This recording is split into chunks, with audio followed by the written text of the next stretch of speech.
growing up and stuff like that. So I found that I had to get away, you know, from everything, because I can go to the masjid, make prayer with the brothers. I feel more comfortable with the brothers than I do out there in public, because as long as you're living that lifestyle, it's still going to be there. You're not going to walk away from it.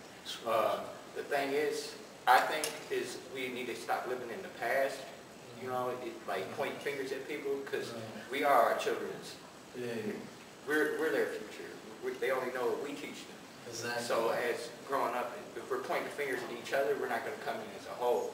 And inshallah, that's what I think it would take to make change. What do you think about that? I agree with you, you know. And change, we start with ourselves, though, you know what I mean?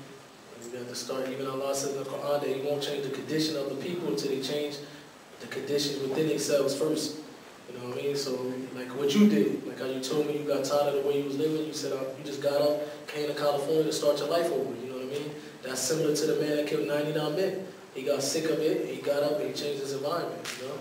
So that was one step, you know what I mean? Allah make it easy for him. Like I worked at Halal slaughter shops and stuff like that, you know, as long as I was around the brothers, but the minute I hit that bridge and came back to East St. Louis, you know, because they're steadily building other projects, another strip club, but they ain't got no normal jobs for us out there, you know, other than the block, you know. So that's how they invert it, you know. We're our own, we can be our own downfall, or we can be our own upgrade. True. That's good. Thanks, man. Appreciate that.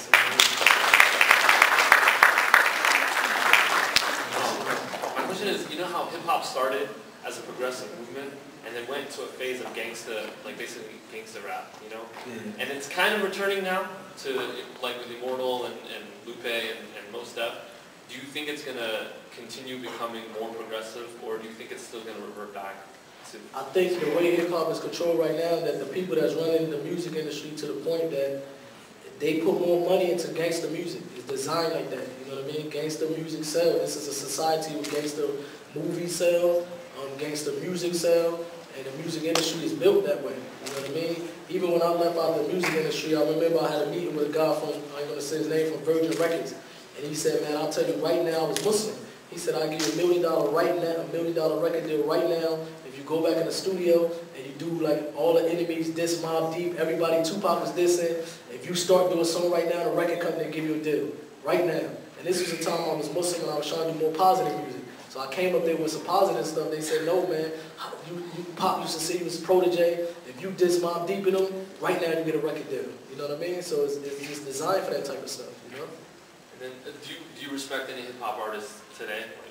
I don't really know, because I don't listen to music anymore. I don't really know what hip-hop artist is out today. I think the last time I heard this dude's name was so funny, I couldn't believe it. Man, what's this guy name? I couldn't believe that it got to that level, you know what I mean? Like, I still got friends in the music industry. Freeway, he's a good friend of mine, Muslim brother, Beanie Siegel, you know what I mean? There's some people that I still know from that industry that I respect as friends. All the members of the Outlawz, my whole group, they all Muslim now. So it's like certain people that I respect because just on the level of who they are, you know what I mean? But I don't really know too much of the music industry because I don't listen to it anymore. Thank you.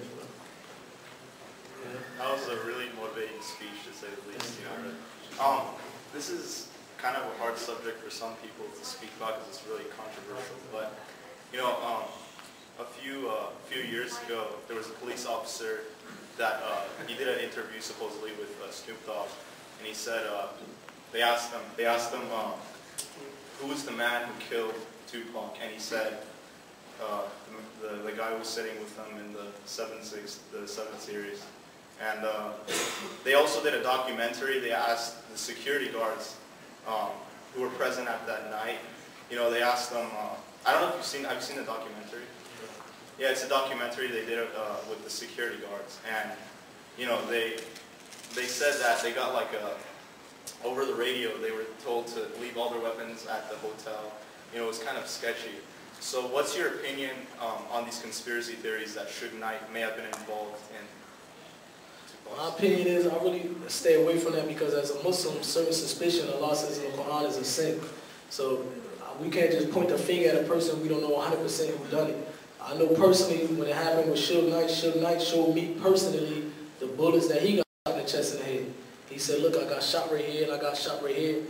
And from what I seen nothing but love between Suge and Pac. So I don't really get to that or who killed who on the day of judgment that'll come out. You know what I mean? But we can't point a finger because a documentary, they can put anything. And I think I know that documentary because another person said they seen that documentary and they made it seem like, if you look at it, I was in that documentary.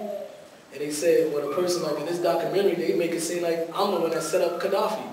You know what I mean? They made it seem like in that documentary that they showed Gaddafi being the only member who know the person that killed Pac. Next thing you know, I get my cousin that killed Gaddafi. In other words, this is how they be twisting stuff, man. So you got to be careful from them.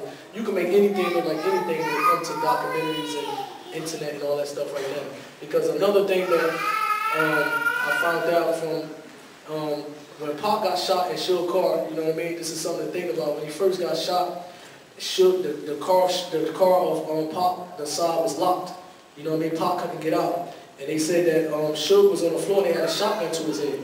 And Pac was sitting in the car while the door was stuck. And the ambulance couldn't open the door. So I would think if you want to set somebody up, you would just be like, yeah, I got him, let him sit in the car and bleed to death. But they said when the door wouldn't open, Suge Knight got up, even though the shotgun was to his head, and said, watch out, I gotta open the door, this is my car, this is my car. So he put his life in jeopardy with the shotgun in his head, got up and opened the door so they can get Pac out. So I would think, you know what I mean, that type of stuff, we have to be careful with that type of stuff because this is a matter of putting blood on somebody's head, you know what I mean? And Allah knows best, Allah knows who done it, only Allah knows, you know? You want to answer something for the sister side? Yeah, I have a question. I know Islam is one, but there's this big conflict between the Shiites and the Sunnis. If someone was to ask me what's the difference, what would be the right answer? I would tell them to read it themselves. You know what I mean? I don't really want to get too, right now it really ain't the time to get too much into that, you know what I mean? Because I don't want to say the wrong thing, chase somebody out. I would tell somebody if they ask that, I would say, to be honest, why don't you just take your time and read what is Islam? Why don't you just read who the Prophet Muhammad is, start off reading about the religion of Islam, and eventually they'll get to that point. You know what I mean?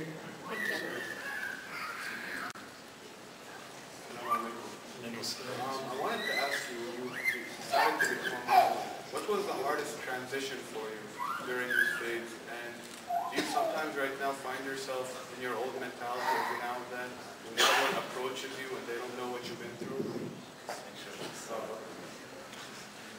So what I mean is like when you're out, people don't know anything about your lifestyle. They approach you at Napoleon. You find yourself sometimes back to being Napoleon for a certain time period? I think, to answer the first question, the hardest thing for me is basically like leaving the music industry. That was very hard for me, you know what I mean? And yeah, that happens sometimes.